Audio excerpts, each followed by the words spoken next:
¿Cómo está? Comienza Temas del Día, como siempre, revisando nuestra pregunta en Twitter para que participe en ella. La vemos a continuación. Ante el creciente número de muertes por la violencia armada en Brasil, se reporta una media de 75 asesinatos por día. El presidente firmó un decreto ley que autoriza el porte de armas de fuego por civiles. ¿A qué le apuesta Jair Bolsonaro? A la vida. Opine. El Tribunal Supremo de Justicia de Venezuela señaló o rechazó, las declaraciones del vicepresidente de Estados Unidos, Mike Pence, quien amenazó con sancionar a los magistrados del país suramericano si se niegan a desconocer el orden constitucional de la nación. El máximo ente judicial realizó la denuncia en medio de investigaciones que se le sigue a un grupo de diputados opositores a los que se les allanó la inmunidad parlamentaria por su presunta participación en el fallido golpe de Estado del 30 de abril. Le vamos a ampliar entonces en nuestro primer tema del día. En esta ocasión, el citado funcionario norteamericano, de una manera infame y extorsiva, abiertamente contraria a la Constitución, a la ley y al respeto por el Estado de Derecho al que alude, propone a los legítimos y altos administradores de justicia de la República Bolivariana de Venezuela ponerse al margen de la Constitución como norma suprema, con el fin de colocar a la nación al servicio de los intereses imperiales del gobierno guerrerista de la Casa Blanca. Esta actuación antijurídica, despreciable e intolerable, viola las normas y principios del derecho internacional que rige las relaciones entre las naciones civilizadas. El magistrado Michael Moreno, presidente del Tribunal Supremo de Justicia, denunció que las declaraciones de Mike Pence buscan promover un golpe de Estado en Venezuela. En este caso, se ha formulado una nueva amenaza unilateral al Poder Judicial venezolano, específicamente a este Tribunal Supremo de Justicia, el cual está integrado por 32 magistrados y magistradas. En este sentido, denunciamos ante el país y ante la comunidad internacional que los Estados Unidos de América intenta con este ultimátum que el Poder Judicial venezolano se ponga al margen de la democracia y propicie un golpe de Estado. El Tribunal Supremo de Justicia y los magistrados y magistradas que lo integran ratificamos al pueblo venezolano y a los pueblos del mundo su apego a la Constitución, a la ley y al servicio de la correcta administración de justicia para cumplir y hacerla cumplir como norma suprema del Estado. Madeleine García nos amplía desde Caracas. Hola Madeleine, ¿en qué contexto denuncia el máximo representante del Poder Judicial en Venezuela la actitud del vicepresidente Pence? Hola Rey, te saludamos. Pues esta respuesta del máximo ente judicial de Venezuela se da luego que Mike Pence dijo que los magistrados iban a ser castigados, palabras más, palabras menos, luego que tomaran la decisión de decir que habían suficientes elementos para enjuiciar a 7 diputados que estuvieron presentes el día 30 de abril en el distribuidor Altamira, cuando Venezuela amaneció de golpe, un golpe de Estado que fracasó porque además hubo varios militares que fueron llevados de manera engañosa, o sea, los engañaron para dar este golpe de Estado.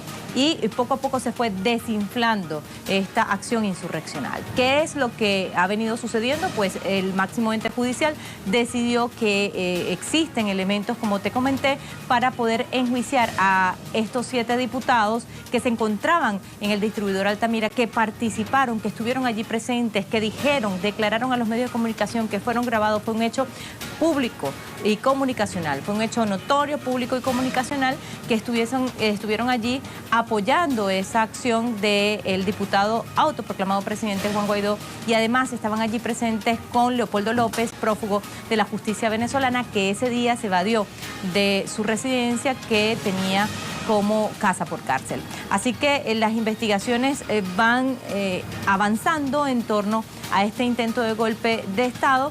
Y decía el máximo ente judicial que no hay antejuicio de mérito para estos diputados porque fue en flagrancia, porque todo el mundo los vio, porque todo el mundo observó que ellos estaban allí y además declararon que eso era lo que estaban esperando, que el presidente Guaidó llamó en ese momento a la gente a la calle, que estaban esperando una acumulación de acciones por parte del pueblo militar y del pueblo civil para avanzar en lo que ellos llamaron Operación Libertad, es decir, al golpe de Estado le llamaron Operación Libertad. Y todo esto se da en el marco de este contexto, del contexto del golpe, y luego vino esta acción por parte del Tribunal Supremo de Justicia de decir que existían los elementos suficientes. La Fiscalía había ya referido estos casos al máximo ente judicial. El máximo ente judicial se pronunció en el día de ayer. La Asamblea Nacional Constituyente, luego que el Tribunal Supremo de Justicia remitiera la decisión a esa instancia, porque en Venezuela hay un momento constituyente donde la Asamblea Nacional es supraconstitucional, es decir, está por encima de todos los poderes, decidió allanarle la inmunidad parlamentaria a estos diputados y entonces...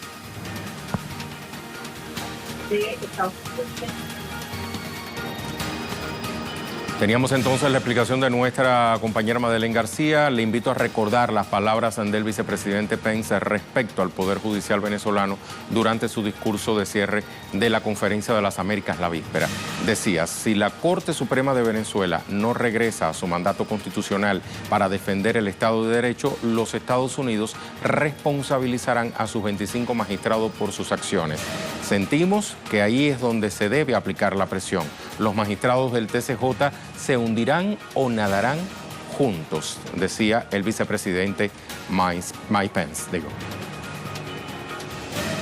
Algo a lo que también se refería Madeleine, Diosdado Cabello, presidente de la Asamblea Nacional Constituyente, se refirió a este allanamiento de la inmunidad parlamentaria a los 7 diputados de la Asamblea Nacional declarada en desacato por estar implicados en el intento fallido de golpe de Estado del pasado 30 de abril. Vamos a escuchar.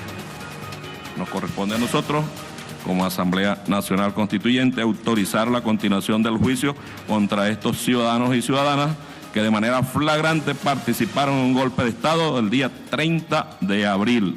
Esto es por ahora, porque en caso de seguir apareciendo diputados, gobernadores, aquellos que tienen la inmunidad de acuerdo al cargo que están ostentando, vendrán a esta Asamblea Nacional, nosotros lo debatiremos en democracia, lo debatiremos con amplitud y decidiremos si se continúa el juicio o no se continúa.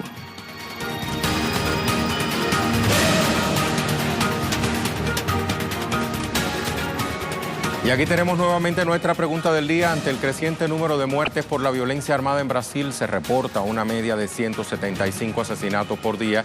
El presidente firmó un decreto ley que autoriza el porte de armas de fuego por civiles. ¿A qué le apuesta Jair Bolsonaro? ¿A la vida? Opine. Nuestra imagen del día hoy se genera en Kabul. En la foto vemos a Ahmed Zayed Rahman, un niño afgano de 5 años que perdió su pierna derecha durante un fuego cruzado. Ahora con su pierna protésica baila en el hospital del Comité Internacional de la Cruz Roja en la capital afgana. Con esta esperanzadora fotografía nos vamos a la pausa.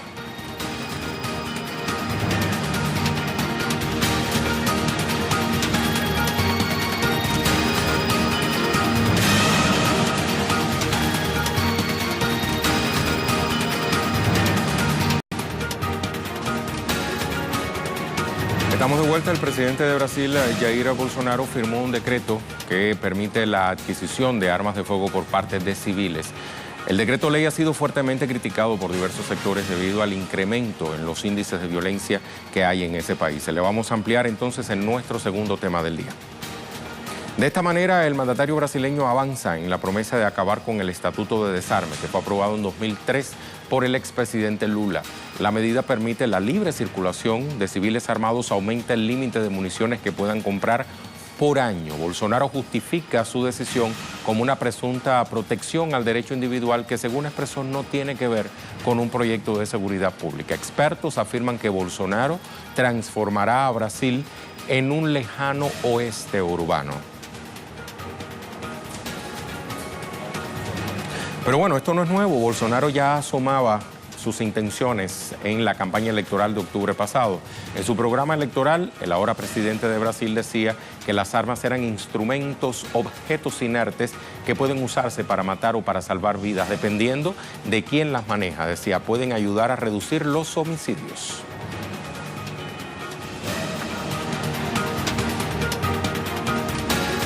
Danay Galetti nos trae los pormenores desde Brasilia. Hola, Danay.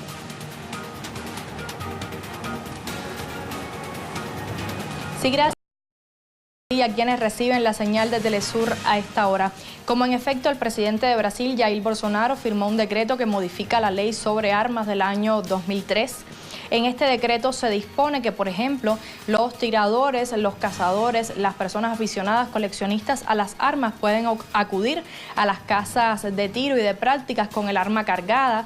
También los agentes de las Fuerzas Armadas con más de 10 años de experiencia pueden portar armas. Según el diario oficial, esta medida puede extenderse incluso a políticos que hayan sido seleccionados para cargos públicos, a periodistas que cubran pautas, asuntos policiales, abogados, camioneros y otras personas relacionadas. Esta medida también establece que los propietarios de zonas rurales pueden utilizar el arma dentro de su propiedad. Esta medida ya había tenido un fuerte impacto en la sociedad. Recordemos que desde la campaña electoral ya Jair Bolsonaro hablaba de una flexibilización en el porte de armas que, permíteme decirte, que también incluye que estas personas aficionadas, cazadores, pueden comprar hasta 1000 cartuchos al año. Antes la ley de 2003 establecía que eran solo 50. Te decía que esto genera una polémica en la sociedad, puesto que ya Brasil lidera el ranking mundial en la ocurrencia de asesinatos, más de 60.000.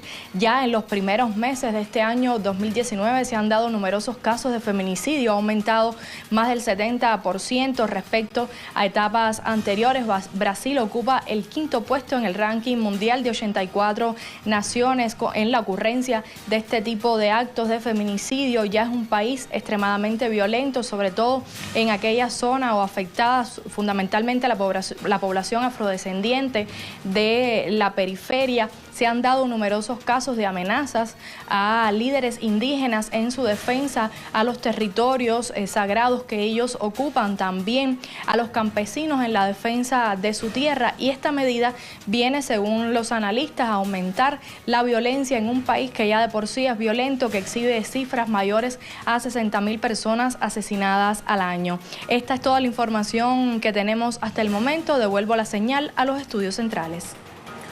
Muchas gracias, Danay. Vamos a repasar entonces datos sobre la violencia armada en Brasil. Según el Foro Brasileño de Seguridad Pública, con cifras de 2018, revela que se han reportado 63.898 muertes violentas intencionales, lo que decía Danay. Esto representa una media de 175 muertes por día. 5.159 víctimas de acción policial, un aumento del 21% en relación con el año anterior. 729.000 presos, es la mayor población carcelaria del mundo, ahí en Brasil. 119.484 armas fueron decomisadas. El 94% de estas armas eran contrabandeadas. 21.000 millones de dólares se emplearon en gastos de seguridad pública.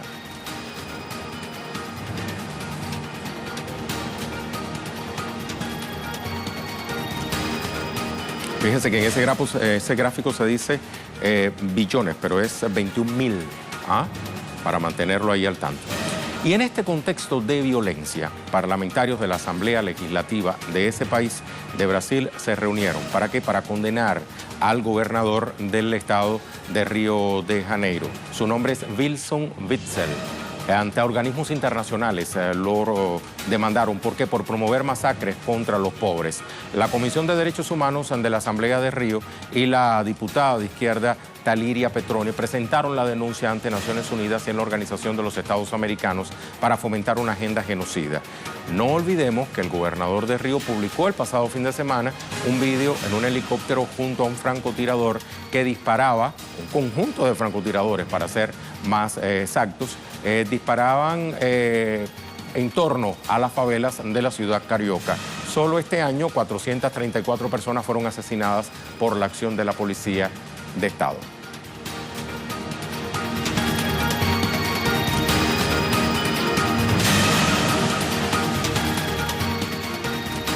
Le hablamos entonces de otros temas que también son noticias este miércoles. Revisamos las cuentas Twitter de nuestros corresponsales. Edgardo Esteban llega al país una nueva misión del Fondo Monetario Internacional. Se refiere a la Argentina. Lo hace en medio de la incertidumbre económica y política.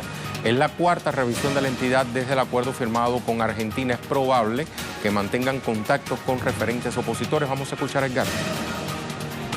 Llega una nueva misión del Fondo Monetario Internacional a la Argentina. Es la cuarta a partir de este crédito por más de 57.000 millones de dólares que se otorgó en forma stand-by por 3 años, que ha generado ahora preocupación por la entidad internacional. Por un lado, porque no se están cumpliendo las metas que se habían pautado en lo que era el ajuste, a partir también de la inflación que no ha podido sostener en lo que significa ese freno que se planteaba por parte del gobierno Mauricio Macri. Ya se está hablando de un 4% también para este mes de mayo. De esa perspectiva, el Fondo Monetario Internacional, que viene a ver las cuentas, cómo se está desarrollando, todo lo que se le ha implementado como parte del acuerdo, también viene con una mirada política. Han anticipado que se van a reunir con referentes de la oposición, referentes gremiales, para ver qué mirada, qué perfil tienen en función también de la especulación que tiene y preocupación que tiene el Fondo Monetario Internacional con miras a las elecciones presidenciales de octubre próximo. Ellos quieren que Mauricio Macri siga a partir justamente de todo lo que ha cumplido en las exigencias y en esta política y en esta continuidad para cobrar esta deuda realmente importante, la más importante que ha dado la entidad internacional en los últimos tiempos a un país, y en este caso a la República Argentina, a partir de la crisis económica que tiene y que se sigue profundizando. Pero también miran con preocupación a los otros candidatos, en especial a Cristina Fernández de Kirchner, que no ha anunciado si se va a presentar en las elecciones presidenciales, pero ellos la ven como un fantasma a partir de las políticas que va a implementar si llega al poder, contraria seguramente al gobierno de Mauricio Macri. Muchas gracias, Edgardo. Vamos a leer lo que nos cuenta Eduardo Martínez. Reitera el gobierno de México su rechazo a la aplicación del título 3 de la ley Helms-Burton. A través de la Secretaría de Relaciones Exteriores, expresó que protegerá de manera jurídica a las empresas mexicanas que pudieran resultar afectadas, además de acudir a instancias internacionales. Una ley extraterritorial que afecta directamente a Cuba. Rusia. Hansel Oro. Rusia reitera su denuncia a las constantes acciones de Estados Unidos contra Irán tras su salida del Plan de Acción Integral Conjunto en mayo de 2018. Escuchamos. Un saludo para ti y para toda nuestra teleaudiencia, incluyendo también a nuestros amigos en las redes sociales. Durante esta jornada, el canciller de Irán, Mohammad Javad Zarif, sostuvo conversaciones oficiales acá en la capital de Rusia con el canciller de esta nación euroasiática, Sergei Lavrov, en donde se ha criticado esta posición de intención de los Estados Unidos de enviar hacia las costas de Irán el portaaviones estadounidenses Abraham Lincoln, lo cual ha sido valorado por Lavrov como todo un plan de acción para provocar y amenazar la seguridad nacional de esa nación persa. Por su parte, Mohammad Javad Zarif ha respondido de que en caso de que se realicen operaciones militares en contra del pueblo de Irán, entonces se respondería con la mayor fuerza posible, sobre todo para proteger los intereses nacionales. También otro de los puntos a tocar fue lo referente a este plan de acción conjunto integral, en donde se ha hecho el anuncio del formato 5+1. En este plan respecto al programa nuclear iraní, se hace un anuncio de que se suspenderán parcialmente en un plazo de 60 días los compromisos de Irán con respecto a este formato del 5+1, debido a que precisamente los países europeos no han cumplido con las obligaciones, con sus compromisos con respecto a este determinado PAIC. También explica el propio Mohammad Javad Zarif lo referente a esta suspensión en el caso de lo que es el reactor de agua pesada Arak, que también es una de las medidas en caso de que las nuevas negociaciones entre los países europeos que forman parte de este formato 5+1 no se lleguen a realizar. Por otra parte, en estas conversaciones entre Lavrov y Mohammad Javad Zarif está también la presencia de Siria con respecto a este formato de Astana, en donde ambos países, en conjunto también con la ayuda de Turquía, también contribuyen a lo que es el impulso del Comité Constitucional para buscar la paz, al menos el entendimiento entre la oposición y el gobierno de Bashar al-Assad. Hasta acá la información. Adelante. Muchas gracias a Hansel. Y por último tenemos este tuit de Matuba Mahathir desde Sudáfrica. South Africa's Electoral Commission reports that voting stations for the South African elections 2019 have closed. Voters who are already in the queue to vote at 9 p.m. local time will be permitted to vote O sea, la Comisión Electoral de Sudáfrica reporta que los colegios electorales en estas elecciones 2019 de ese país ya concluyeron, ya cerraron los centros electorales. Los votantes que aún se encuentren en cola, haciendo fila para votar a las 9 de la noche, tiempo local, o sea, el tiempo de Sudáfrica, hora de Sudáfrica para ser más exactos, se les va a permitir ejercer su derecho al voto.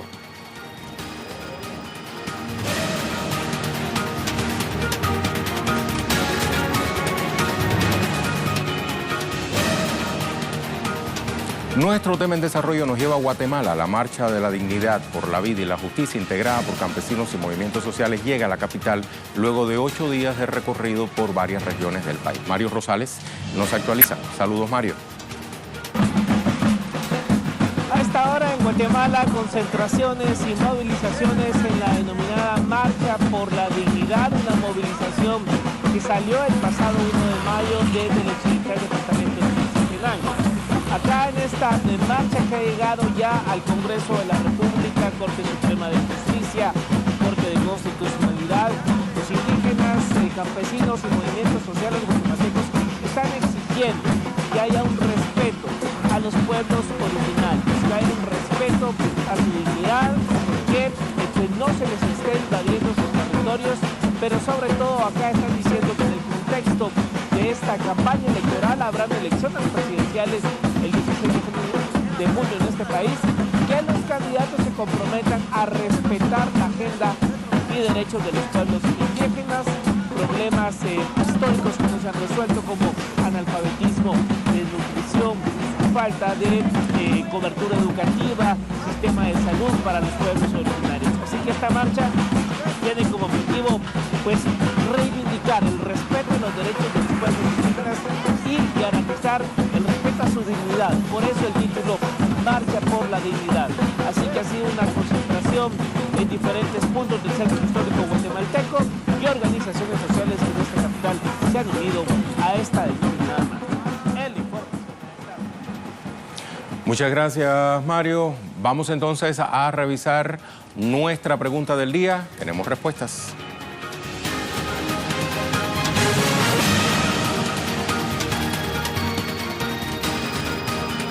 Ahí está la pregunta. Ante el creciente número de muertes por la violencia armada en Brasil, se reporta una media de 175 asesinatos por día. El presidente firmó un decreto ley que autoriza el porte de armas de fuego por civiles. ¿A qué le apuesta Jair Bolsonaro? A la vida. Leemos la primera respuesta de Orlando. Casi siempre el primero en responder. Apuesta Bolsonaro a la vida, pero del más fuerte. La supervivencia del más apto es un fundamento del capitalismo. No hay espacio para los débiles en el neoliberalismo. Seamos la pesadilla de quienes pretenden arrebatarnos los sueños, decía el Che. No debemos dejar a Brasil sola. Tienes razón, Orlando. Vamos ahora con Salomón. Saludos. Pienso que Bolsonaro está apostando a una guerra civil sin precedentes. Es un error tratar de combatir la violencia con más violencia al autorizar que todos puedan andar armados. Eso va contra la seguridad ciudadana. Gracias a Salomón. Jorge Luis. Pobre de ellos. Ojalá despierten a tiempo. Gracias a Jorge Luis. Miguel Bolaño dice, le apuesta a la violencia, a la anarquía, a la muerte, a eso es lo que le apuesta a Bolsonaro. La violencia se ataca con educación y trabajo. El monopolio de las armas debe estar en manos del Estado, no de civiles. Gracias a Miguel. Y por último, esta usuaria opuesta por el incremento del miedo. De esta forma justifica la represión y la ausencia de libertades y manifestaciones individuales y colectivas. Muchísimas gracias por participar. Vamos a despedir con el video web del día, producciones audiovisuales que puede conseguir compiladas en la cuenta en Facebook de Telesur. Lo vamos a dejar entonces con imágenes sobre las elecciones en Sudáfrica, pautadas para este miércoles 8 de mayo. Ya estábamos escuchando a Matuba, que nos decía que habían sido cerrados los centros electorales, pero los que se encontraran haciendo cola a las 9 de la noche se les iba a permitir pasar a depositar su voto. Son 27 millones de ciudadanos que han sido convocados a participar en estos comicios presidenciales y parlamentarios, donde se eligieron a los 400 representantes de la Asamblea Nacional, la Cámara Baja del Parlamento, que a su vez van a proclamar al nuevo presidente del país para un periodo de 5 años de gestión. Con esas imágenes, despedimos por hoy.